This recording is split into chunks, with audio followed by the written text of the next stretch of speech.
Good morning. On today's episode of Tactical Tuesday Advice, this is an example of an AR-15 armorer's tool.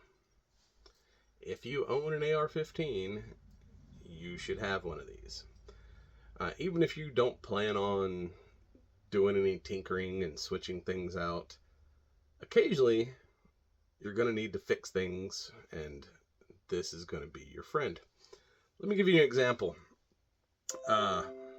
Castle nuts are very important. If you don't know what a castle nut is, it's the... Well, let's insert a photo.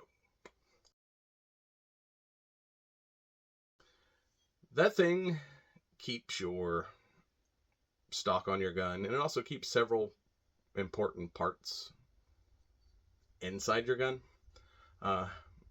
Had a young man at the gun range bring me his AR and brand new AR. I mean, it was didn't even have a case for it yet. It was still like in the package from the store, like cardboard. And he's like, I was shooting my AR and it no longer shoots. And he hands me a handful of springs.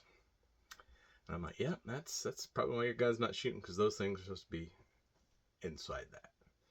What happened was his castle nut loosened up, and it loosened the gun enough that his buffer retaining pin fell out, his rear takedown pin detent spring fell out, and the buffer ended up inside the rifle where you couldn't even like take it apart, because like the buffer spring was way past where it should have been, and like I literally had to remove his stock to get it apart and then put everything back together for him.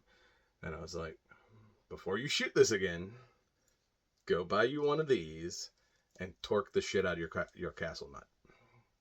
So that's my advice for you this week. Always torque your castle nut, and check it occasionally. Like every time I go out shooting, kind of wiggle the stock a little, make sure everything's still tight the way it should be, because that one little thing can cause a lot of trouble later on if you don't like address the one little thing. That's all I got for you this week. See you next time.